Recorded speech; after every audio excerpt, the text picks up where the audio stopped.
حضرت ابو بکر رضی اللہ عنہ فرماتے ہیں کہ حضور اکرم صلی اللہ علیہ وسلم نے ارشاد فرمایا، الا احدثکم باکبر الکبائر، کیا میں تمہیں ایک ایسی بات نہ بتاؤں جو کبیرہ گناہوں میں بھی سب سے زیادہ بڑی ہے؟ صحابہ نے عرض کیا، بلا، ضرور بتائیے۔ آپ صلی اللہ علیہ وسلم نے ارشاد فرمایا، الاشراک باللہ وعقوق الوالدین، کہ اللہ کے ساتھ شریک کرنا اور والدین کی نافرمانی کرنا۔ اس روایت کو امام ترمذی رحمۃ اللہ علیہ نے نقل کیا ہے، اور یہاں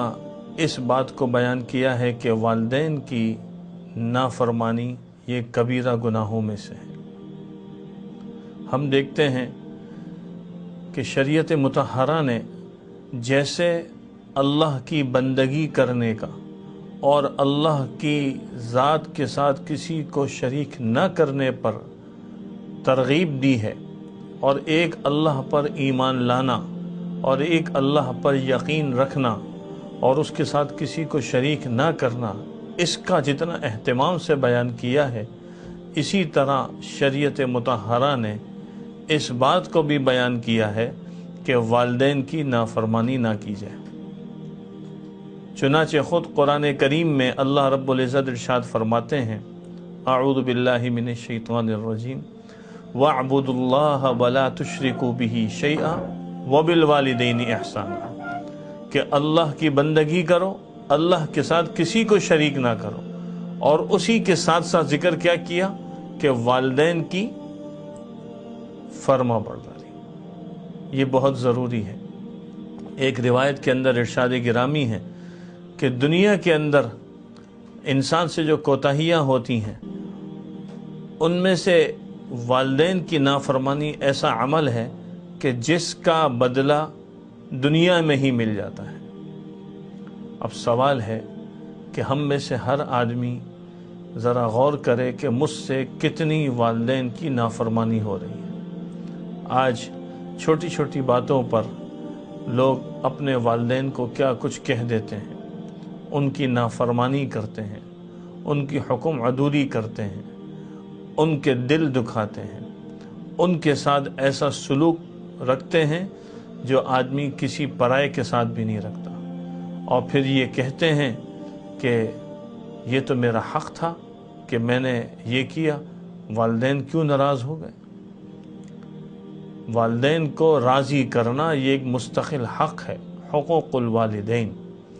والدین کو راضی کرنا، ان کی نافرمانی سے بچنا۔ دیکھیں، ایک ہے وہ نافرمانی جس میں اللہ کی نافرمانی آ رہی ہو،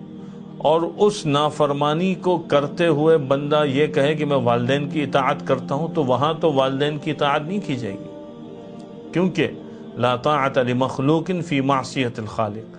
کہ مخلوق کی کوئی اطاعت نہیں ہے خالق کی نافرمانی کرتے ہوئے۔ تو اللہ کی نافرمانی اگر ہو رہی ہے اور اس کے ضمن میں کوئی والدین کی فرما برداری کر رہا ہے تو اس کی اجازت نہیں ہے، کیونکہ والدین تو اس دنیا میں آنے کا سبب بنے ہیں۔ خالق تو اللہ کی ذات ہے، پیدا تو اللہ نے کیا ہے، زندگی تو اللہ نے دی ہے، تو اللہ کا حق مقدم ہے۔ لیکن والدین کے حقوق کو ادا کرنا، ایسے حقوق جس میں اللہ کی نافرمانی نہیں ہوتی، کسی کا حکم اس طرح ماننا کہ جس کو مانتے ہوئے آدمی اللہ کو ناراض نہ کرے، تو وہ حکم دیکھا جائے گا وہ حکم کیسا ہے۔ اگر وہ حکم دینی عمل سے مطابقت رکھتا ہے، فرض واجب کے قبیل سے ہے، تو اس کو کرنا چاہیے، اور اگر وہ عمل ایسا ہے جس کو کرنا لازم نہیں تو وہاں اختیار ہے۔ اب والدین اگر کوئی ایسی بات کہتے ہیں جو عام زندگی کی ہے، ایک مشورے کی چیز ہے، تو مشورے کا حکم الگ ہوگا، لیکن ایسی بات کہتے ہیں جہاں پر اس حکم کو ماننے سے آدمی کی دنیا بھی بنتی ہے اور آخرت بھی بنتی ہے، تو وہاں پر ان کی بات کو ماننا ضروری ہے۔ اس فرق کو علماء سے جا کے پوچھنا چاہیے، سمجھنا چاہیے۔ بات یہ ہے کہ ہم والدین کی فرما برداری کو جتنا کر سکتے ہیں اس کا اہتمام کریں۔ اچھا، بعض لوگ یہ سوال کرتے ہیں کہ ہمارے والدین تو دنیا سے رخصت ہو گئے اور اب ہم نے زندگی میں جو ان کا حق ادا کرنا تھا نہ کیا، اب کیا کریں؟ تو اس کا بھی حل شریعت نے دیا ہے کہ ان کے جانے کے بعد ان کے لیے ایصال ثواب کرتے رہیں۔ حضرت امام ابو حنیفہ رحمۃ اللہ علیہ سے یہ بات منقول ہے کہ وہ اپنے والد کے لیے اور اپنے استاذ کے لیے ہر نماز کے بعد دعا کیا کرتے تھے۔ میں نے اپنے شیخ و مرشد عارف باللہ حضرت واصف منظور صاحب رحمۃ اللہ علیہ سے سنا، حضرت فرماتے تھے کہ میں نے اپنے ذمے یہ ذمہ داری لگائی ہے کہ ہر ظہر کی نماز پڑھنے کے بعد 2 رکعت اضافی والدین کی ایصال ثواب کے لیے پڑھتا ہوں، چاہے سفر میں ہوں چاہے حضر میں ہوں، گھر پر ہوں یا گھر سے باہر ہوں، پاکستان میں ہوں یا پاکستان سے باہر کسی تبلیغی سفر میں ہوں۔ مقصد یہ تھا کہ والدین کو ایصال ثواب پہنچتا رہے۔ تو اگر کوئی ایسا آدمی ہے جس سے والدین کے حق میں نافرمانی ہوئی ہے تو وہ بعد میں ان کو ایصال ثواب کرتا رہے گا، تو اس صورت میں انشاءاللہ کل قیامت میں وہ فرما برداروں میں شمار ہوگا۔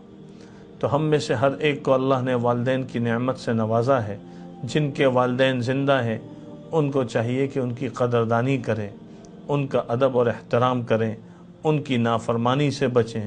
ان کی دعاؤں کو لیں۔ والدین صاحبان ہیں، جب تک وہ سر پر ہیں دعاؤں کے لیے ہاتھ اٹھے ہوئے ہیں، جب وہ صاحبان ہٹ جائے گا تو ایسے حالات اور پریشانیاں سر کے اوپر پڑیں گی کہ بس اللہ ہی بچائے۔ اس صاحبان کو ضائع نہ کریں، اس کی ناقدری نہ کریں، اس کو اپنے لیے سعادت سمجھیں۔ اگر والدہ یا والد وہ بستر پر بھی ہوں اور کوئی کام نہ بھی کر سکتے ہوں تو وہ لیٹے لیٹے اپنی اولاد کے لیے دعا کرتے رہتے ہیں اور اولاد کے مسئلے حل ہوتے رہتے ہیں۔ تو اس کو معمولی نہ سمجھیں۔